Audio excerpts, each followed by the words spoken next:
Questão número 10 do ITA 2021, uma questão de onda, mais especificamente de luz no estado onda. É uma questão bem tranquila, só para ver se o aluno realmente entendeu o experimento da dupla fenda de Young, se o aluno refez as contas, entendeu como se deu e tudo mais. E vocês vão ver que apesar dela ter um caráter assim, ela parece à primeira vista uma questão complicada, se você de fato entender os pequenos conceitinhos da dupla fenda de Young, é uma questão que tem uma enorme facilidade, ela é muito trivial de verdade. Então eu espero que todo mundo entenda e que tente fazer, tá certo? Pausa, tenta fazer, depois volta e vê a resolução, vê a explicação primeiro e depois a resolução. No experimento de dupla fenda de Young, suponha que a separação entre as fendas seja 16 micrômetros. Um feixe de luz de comprimento de 500 nanômetros atinge as fendas e produz um padrão de interferência. Quantos máximos haverá na faixa angular dada do θ entre menos 30 e 30 graus? Certo? Questão muito tranquila, questão muito simples. Vamos só retomar os conceitos aqui que a gente vai precisar para discutir essa questão a fundo. Primeiro, a gente vai, como eu falei, a gente vai tratar da luz no caráter ondulatório dela, né? Então a luz no estado onda, como eu escrevi aqui, deixa eu mudar a cor do pincel, como eu escrevi aqui. E aí, se eu estou falando do estado onda da luz, todos os princípios, todos os comportamentos, todas as propriedades que a gente viu do caráter ondulatório, eu citei alguns no exercício 8, são válidos, né? Então não vou ficar aqui citando todos. Mas saiba que basicamente tudo que você viu em ondulatória serve, quando a gente estiver falando disso, ela vai se dar por uma onda de verdade, uma onda eletromagnética, mas que não deixa de ser uma onda, certo? O que é interessante para a gente discutir essa questão é entender o comportamento dessa onda, da luz, e das ondas no geral, numa fase bidimensional, vamos dizer assim, certo? Então aqui eu peguei um desenho que se eu fosse fazer isso ia ficar muito feio, então eu peguei no site sofisica.com um desenho muito bonito, onde aqui eu tenho um foco, né? Eu posso chamar de foco, eu posso chamar de luz, né? Aqui eu tenho uma fonte 1, aqui eu tenho uma fonte 2. Essa fonte aqui, ela está emergindo luz em formato de onda em duas dimensões, vocês estão vendo, né? Tem eixo x e eixo y, né? Então, onde está tracejado, eu estou falando do vale da onda. Vocês lembram do conceito de vale, né? Que é aquela partezinha aqui embaixo da onda. E quando eu estou falando da parte inteira, vamos dizer assim, eu estou falando da crista da onda, certo? Então, repare que aqui eu tenho encontros de ondas entre vale e crista, entre vale e vale, entre crista e crista. Então, eu vou ter esses três tipos de encontros, esses três tipos de interferência. Então, repare que aqui é a primeira vez que eu já estou usando essa palavra, interferência, porque é o que a gente mais vai usar quando a gente está falando de onda, de luz, né? Então, olha aqui. Quando aqui eu citei um dos tipos de interferência, os três tipos de interferência, para a gente entender eles qualitativamente, certo? Então aqui, se eu tenho uma crista colidindo, interferindo com outra crista, eu tenho um comportamento construtivo. A onda vai crescer. Então, se está vindo uma ondinha aqui e está vindo outra ondinha, se elas se tocam, ela vai crescer, certo? Se eu tenho vale com vale, eu vou ter um comportamento construtivo também. E aí você tem que desfazer da sua cabeça que só porque ela está na parte de baixo, ela seria destrutiva. Porque se eu tenho uma ondinha vindo a caráter de vale e outra aqui também, se eu tenho uma soma das duas, eu vou ter um mega vale, vamos dizer assim, um vale maior, então vai ser construtiva. Ao contrário, se eu tiver uma crista com um vale, porque vamos supor, finge que essas duas aqui têm o mesmo tamanho. Se elas colidem, não vai sobrar nada. Então é um caráter destrutivo da onda, certo? E como eu te disse que eu não sou tão bom assim de desenho, aqui eu tive que fazer um desenho para poder exemplificar a maior usabilidade que a gente tem quando a gente fala de interferência da luz, que é entender basicamente o comportamento quando a gente está falando de um ponto que recebe duas ondas distintas, ou seja, entre elas tem uma variação da distância do emissor à fonte, vamos dizer assim. Então aqui eu desenhei essas mesmas duas fontes, aqui um pouco mais em caráter diferente, para mostrar que não precisa ser necessariamente alinhada, né?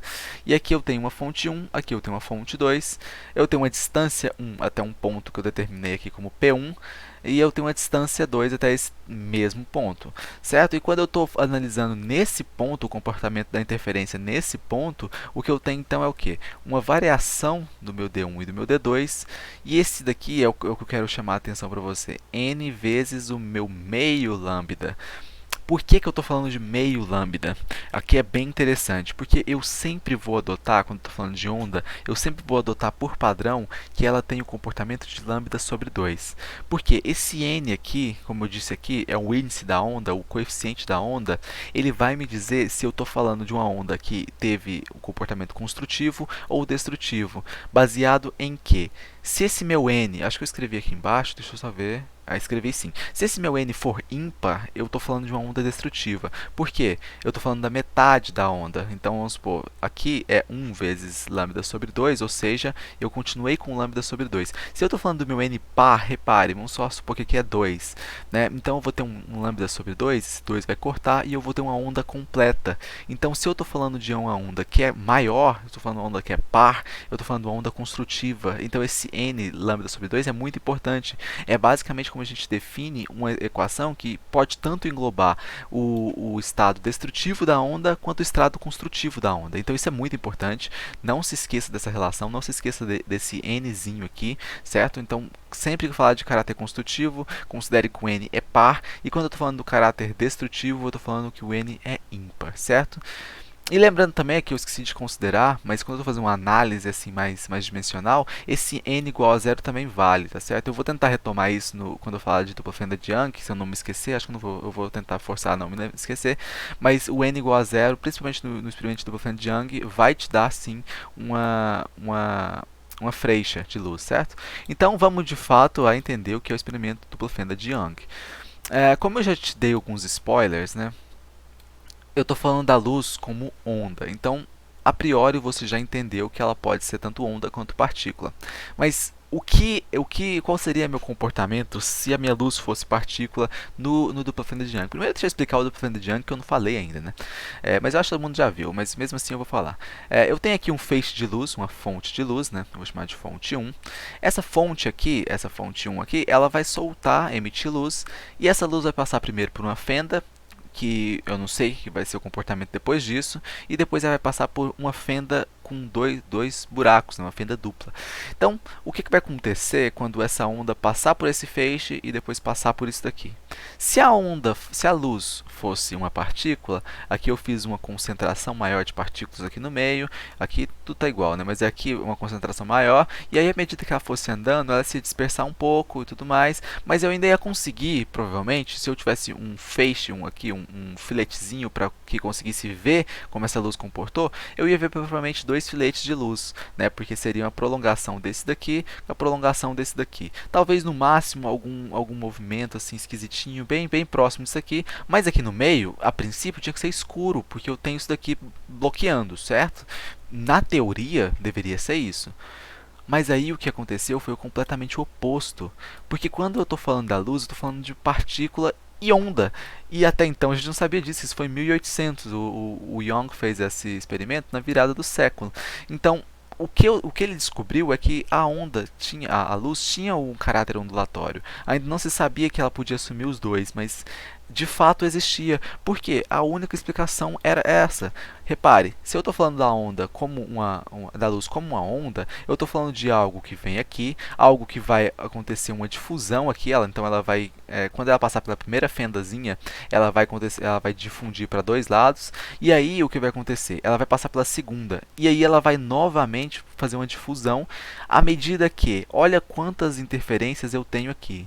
Olha quantas interferências aqui, óbvio, existem milhões de raios aqui, eu fiz poucos, mas existem muitas interferências aqui. À medida que vai chegando para a lateral, não tem mais interferência. Vocês concordam comigo? A interferência vai cada vez reduzindo.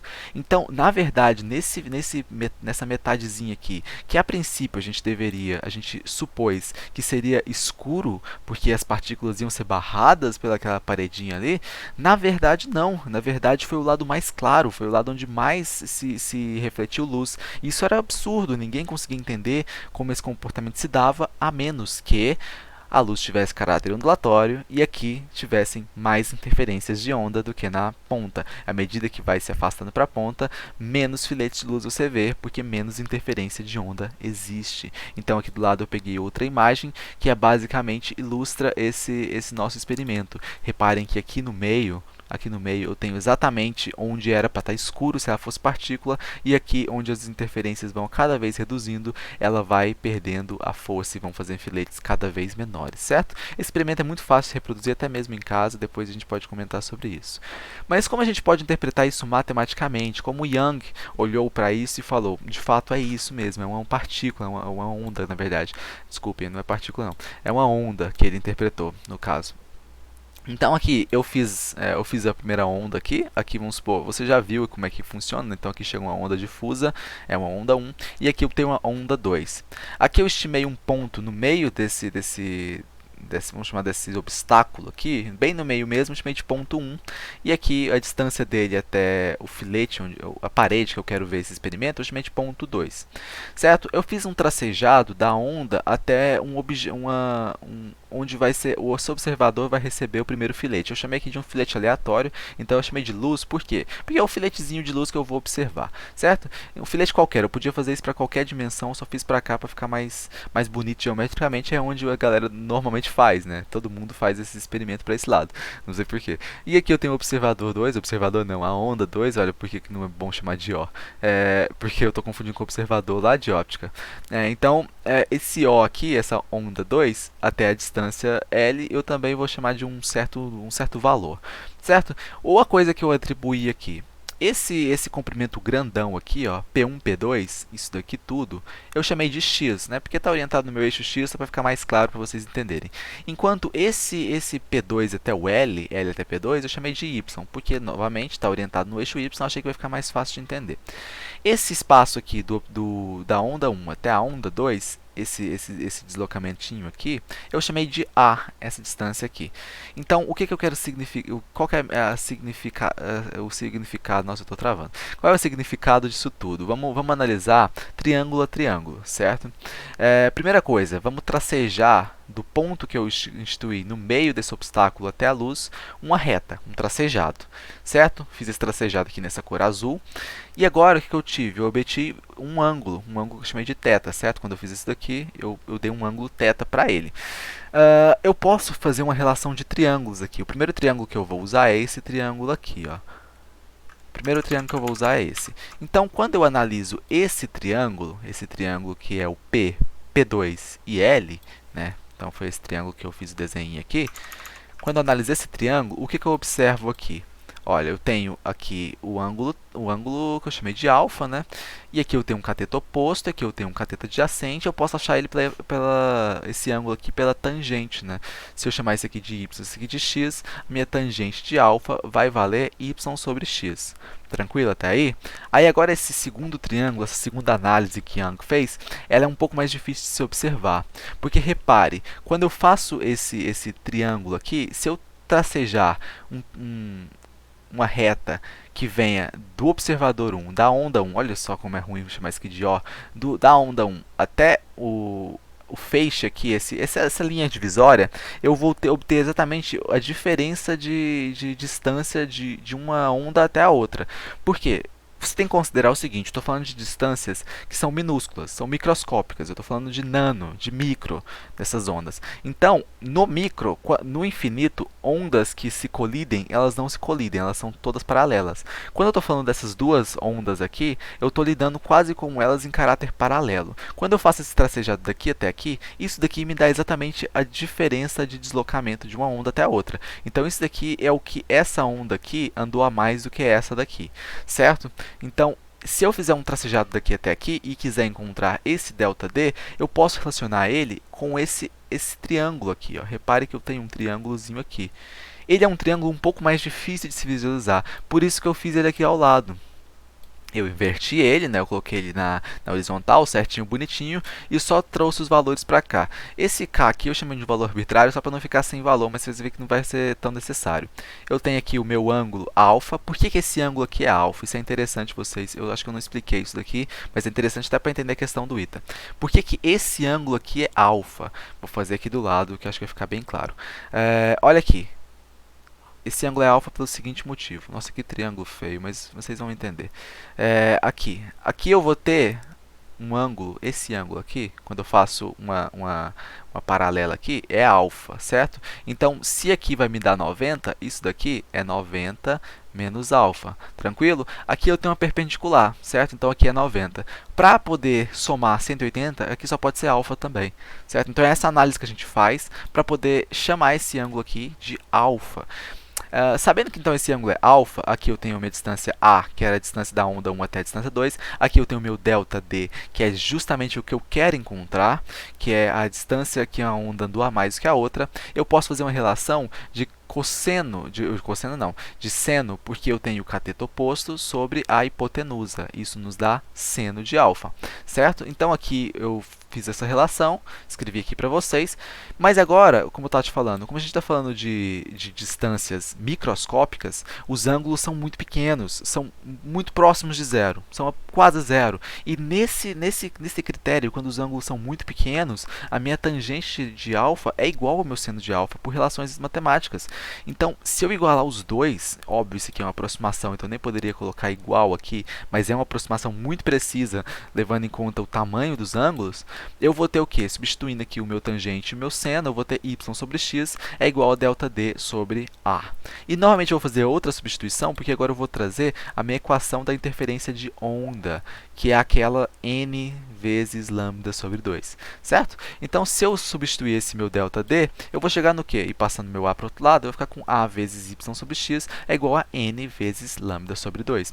Vou passar tudo que não é lambda para o outro lado e vou chegar numa relação para minha onda, uma relação que Young encontrou para sua onda, que era exatamente 2a y nx sobre nx. Você vai ver esses valores aqui, esse a, esse y, esse x, esse n não, esse n sempre vai ser n. Mas esses valores aqui, eles podem mudar, porque vai depender exatamente do valor que você atribuiu. Esse valor é arbitrário. Eu chamei desses valores, você pode chamar do que você quiser. Então, normalmente, sei lá, em alguns livros eles consideram esse y, acho que como L, esse x como M, ou ao contrário disso. Eu gosto de chamar de y x, porque aí lembra os alunos que está exatamente no eixo do y e eixo do x, mas tanto faz isso na verdade. Uma coisa que é interessante de Young, de reparar, é que como o meu n está dividindo e eu tenho um 2 em cima, você lembra do que eu te falei que se meu n fosse igual a 1, por exemplo, eu teria um caráter destrutivo, ou seja, no experimento de dupla fenda de Young seria onde eu veria preto, certo? E se eu tivesse um n igual a 2, por exemplo, um n par, seria onde haveria construção, onde haveria luz. É exatamente isso, né? Porque se eu tiver um 2 aqui, acaba que vai cortar esse com esse, e eu vou sobrar simplesmente com a minha equação para encontrar onde está essa luz, né? Da minha onda. Eu vou ter sim um comprimento de onda. À medida que se eu tiver um número ímpar aqui, esse valor aqui acaba que vai ser diferente, e eu vou encontrar só onde está a minha onda, onde está o meu preto, onde está meu vazio. Certo? Então, depois dessa explicaçãozinha de dupla fenda de Young, que foi bem resumida, dá para fazer isso bem mais detalhadamente em uma aula de 50 minutos. Inclusive, essas relações elas não são simples de entender a princípio, mas já vai ser suficiente para a gente resolver a questão do ITA, que é uma questão extremamente simples, como eu disse para vocês, sobre dupla fenda. Porque, olha só, o que ele me deu no exercício? Vamos ver os dados, vamos extrair os dados que ele me deu. Ele está me dizendo que a separação entre as ondas é de 16 micrômetros, né? Então, o que eu chamo de A no meu desenho lá de dupla fenda é de 16 micrômetros, ou aproximadamente, não, exatamente 10 a menos 6 metros. Tranquilo? É isso que eu quero dizer.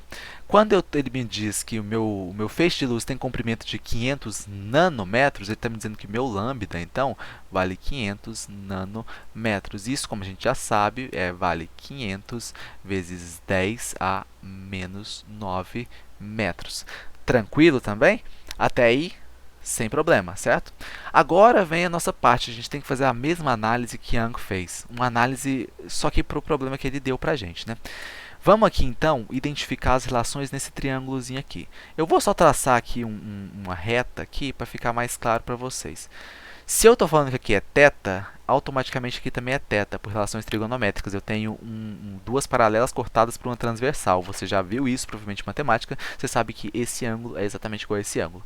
Se esse ângulo vale θ, e esse ângulo aqui forma 90 graus, isso aqui forma 90 graus, esse ângulo aqui de dentro vale 90 menos θ.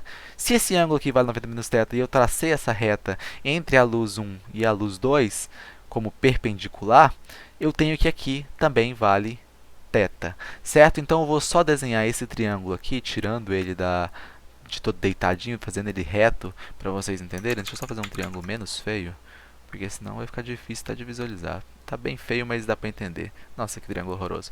Enfim, aqui o que eu tenho é um ângulo θ, certo? E quais são esses valores? Bom, o meu valor aqui da minha hipotenusa vale A. O meu valor do meu cateto oposto a esse θ vale exatamente a minha distância a mais que eu percorri, que um feixe percorreu do outro, que uma onda percorreu da outra. Concorda comigo? Então, aqui vale exatamente o meu ΔD. Tranquilo? Esse espacinho aqui. Beleza, eu posso achar uma relação para isso daqui, né? Porque eu tenho o cateto oposto e a hipotenusa é basicamente o que o Young achou em metade do experimento dele. Repare, aqui eu não estou relacionando com a distância que ele está dessa luz. Olha como o Ita foi tranquilo. Então, o que eu vou achar basicamente aqui é um seno de θ valendo o quê? Cateto oposto, ΔD, sobre hipotenusa que vale A. Essa relação ficou tranquila, né? Beleza, então vamos prosseguir aqui.